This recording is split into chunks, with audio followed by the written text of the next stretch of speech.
इस समय ईरान क्या सिया कंट्री होने की सज़ा भुगत रहा है। कोई भी मुस्लिम देश उसके साथ खड़े नहीं है इस समय देखा जाए तो। हालांकि उसने खुद ही मुस्लिम देशों पर अटैक कर दिया है। जो सुन्नी मुस्लिम देश हैं उन पर अटैक किया गया है, जैसे सऊदी अरब हो गया, और यहाँ पर और सारे जो कंट्रीज़ हैं वहाँ पर ज़्यादा मेजोरिटी में सुन्नी है। लेकिन सिया की कंट्री वैसे भी कम है, सिया का मेजोरिटी वैसे भी कम है पूरी दुनिया के अंदर। लेकिन यहाँ पर जो सिया कंट्री है ईरान, उस पर अटैक हुआ है। तो कोई मुस्लिम देश यहाँ पर जो मुस्लिम भाईचारे की बात करते हैं, मुस्लिम ब्रदरहुड की बात करते हैं, वहाँ पर कोई नहीं दिखाई दे रहा है। ना तो पाकिस्तान उनके सपोर्ट में, पाकिस्तान तो उनके सपोर्ट में आ ही नहीं सकता ईरान के, क्योंकि पाकिस्तान का सॉफ्ट कॉर्नर, नज़दीकियाँ कह लीजिए पाकिस्तान की यूएसए के साथ हैं, और इसराइल से भी सॉफ्ट कॉर्नर रखता है। वो कहे कुछ भी, लेकिन अगर यूएस से उसके रिश्ते ठीक हैं तो इसराइल से भी वो रिश्ते उसके अच्छे माने जाएंगे, क्योंकि यूएस है उसी का तो खास मित्र कह लीजिए या भी छोटा भाई कह लीजिए, वो इसराइल है। तो और यहाँ पर तुर्की की बात करें, तुर्की का भी कोई खास रिएक्शन आया नहीं है। तुर्की अपने आप को पूरे मुस्लिम वर्ल्ड का सबसे बड़ा लीडर समझता है, और तुर्की ने भी यहाँ पर कोई खास रिएक्शन दिया ही नहीं है। क्योंकि पाकिस्तान के मामले में जब भारत उन पर अटैक कर रहा था, ऑपरेशन सिंदूर के दौरान पाकिस्तान पर जब भारत अटैक कर रहा था, उस समय तुर्की ने खुलकर मदद की थी पाकिस्तान की। तो क्या वाकई ये बात सच है कि सिया कंट्री होने की सज़ा भुगत रहा है ईरान? लेकिन दोस्तों इसको 100% ये नहीं कह सकते कि सिर्फ सिया कंट्री होने की वजह से उस पर मार पड़ रही है, नहीं, या फिर उसका कोई साथ नहीं दे रहा है। उसके भी अपने अलग अलग रीज़न हैं। बहुत सारी कंट्रीज़ हैं जो न्यूक्लियर प्रोग्राम की बात सोचती तक नहीं है, लेकिन इनको जिद है कि हम न्यूक्लियर कंट्री बनेंगे। अपना अपना सबका सोवरेनिटी होनी चाहिए। भारत भी न्यूक्लियर कंट्री है और भारत बना भी था, लेकिन जब आप पर कोई हमला करने के लिए तैयार है न्यूक्लियर के पीछे, तो आप उसको या तो प्रोग्राम को रोक दीजिए, या फिर उन लोगों से समझौता करिए जो लोग इस पर विरोध कर रहे हैं, जिनको खतरा है। उनको एश्योरेंस में लीजिए कि अगर आप पर खतरा है तो हम किस तरह से डील करें, आपको ऐसा क्यों लगता है। मतलब उसका जो एक बातचीत के जरिए से समाधान अगर हो सकता है तो निकालना चाहिए था। लड़ाई लड़के कुछ नहीं होने वाला। या तो आप न्यूक्लियर कंट्री बन जाते कहीं से भी, अब आप नहीं बन पाए हैं, देर करते रहे, तो दूसरे ने फिर आपका माहौल समझ लिया और आपके न्यूक्लियर प्रोग्राम को तबाह करने के लिए तैयार खड़ा है। दोस्तों ये हो सकता था कि अगर ईरान इन जो मिडिल ईस्ट के अन्य देश हैं, जो सुन्नी कंट्रीज उन पर अगर अटैक ना करता, तो हो सकता है कि ये लोग दबाव बनाते, प्रेशर डालते। लेकिन अब तो वो खुद ही गुस्सा में हो चुके हैं कि तुमने हम पर ही अटैक कर दिया, हम मुस्लिम कंट्री हैं, आप भी मुस्लिम कंट्री हो, सिया सुन्नी को छोड़ो, उसको अभी रहने दो, लेकिन तुमने हम पे अटैक कर दिया। इसके पीछे ईरान की अलग टैक्टिक्स है। लेकिन अगर वो फिर वही बात कहे कि मुस्लिम कंट्रीज हमारा साथ नहीं दे रही हैं, तो अगर तुम खुद ही अटैक कर दोगे अपनी ही मुस्लिम ब्रदरहुड पर, तो वो कहाँ से साथ देगी।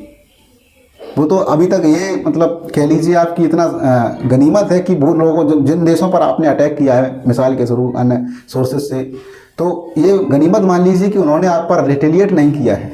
जबकि हर कंट्री को अपना बचाव करने का अधिकार है। अपनी सॉवरेनिटी अगर उसकी वायलेट हो रही तो उसको कवर करने का, उसको डिफेंड करने का अधिकार है हर कंट्री को। मिलिट्री पावर नहीं है क्या सऊदी अरब पर? है मिलिट्री पावर, उसका तो पैक्ट है पाकिस्तान के साथ।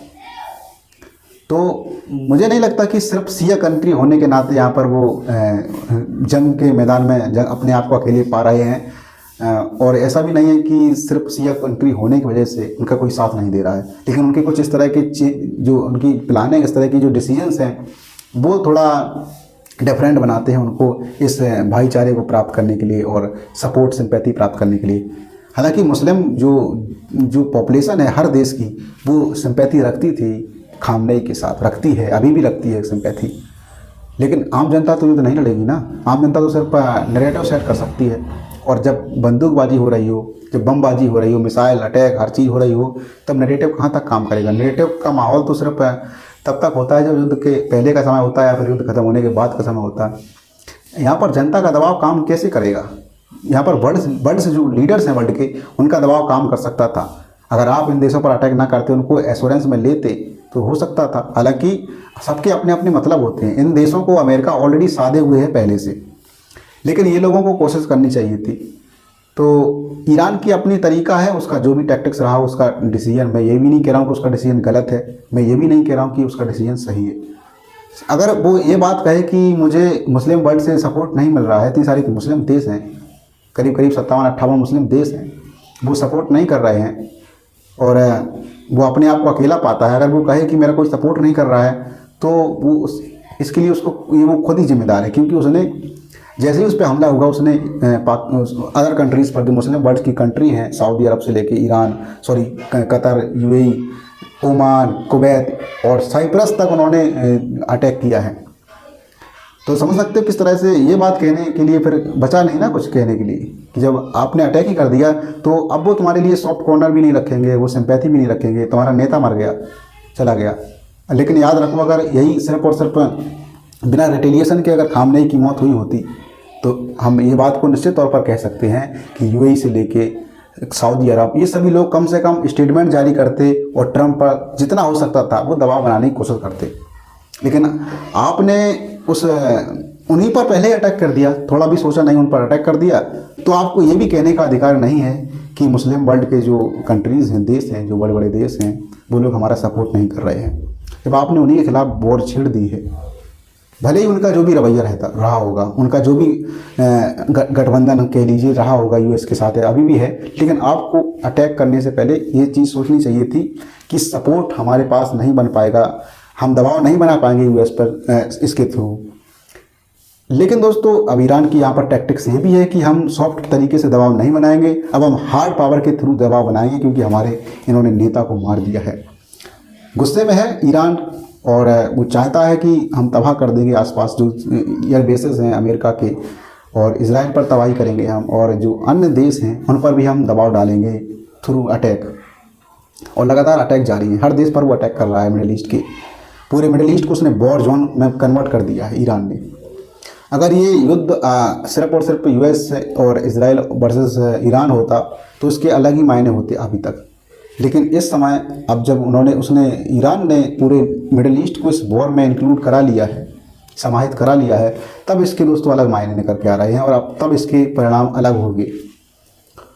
तो दोस्तों यही है, मैं ये नहीं कह रहा हूँ कि ईरान के कदम गलत हैं रिटेलिएशन का, मैं ना तो सपोर्ट करता हूँ और ना मैं उनके जो कदम है ना उनको गलत बताता हूँ, क्योंकि उसकी अपनी रणनीति है युद्ध लड़ने की। उसके पास जैसे संसाधन होंगे वो उस तरह से अपनी टेक्निक्स अपनाएगा। पर मुझे ऐसा मतलब जो लगा, मैं कोई बहुत बड़ा एक्सपर्ट नहीं हूँ, मुझे थोड़ा ऐसा इस तरह से लगा कि यहाँ पर देखना ये है कि एक चीज़ हमने नोटिस करी कि मुस्लिम वर्ल्ड यहाँ पर सपोर्ट बहुत ज़्यादा नहीं कर रहे हैं, जबकि पाकिस्तानी केस में कम से कम तुर्की तो खुलकर सामने आ गया था जब ऑपरेशन सिंदूर हुआ था।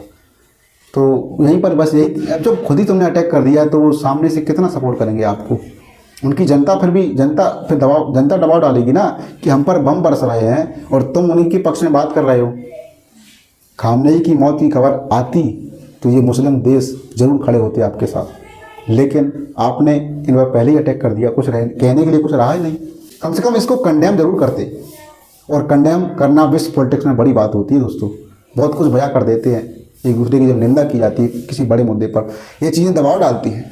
दूसरी चीज़ मुझे यह लगता है कि जो ईरान ने अटैक किया है इन देशों पर, इसके पीछे अलग टैक्टिक्स है। उसकी टैक्टिक्स साफ है कि वो हार्ड पावर के थ्रू दबाव डालना चाहता है, ऑयल के क्राइसिस को क्रिएट करके दबाव डालना चाहता है, ऑयल कंपनियों को इस तरह से एक डरा कर माहौल क्रिएट करके, वॉर जोन का माहौल क्रिएट करके, जो वहाँ पर्शियन गल्फ से वहाँ पर जो स्टेट ऑफ हार्मूज से जो वहाँ पर ट्रेड होती है उसको संकट में डालकर पूरी दुनिया को ये बताना चाहता है कि ईरान से अगर लड़ाई लड़ोगे तो आपको भी अंजाम भुगतने पड़ेंगे गंभीर।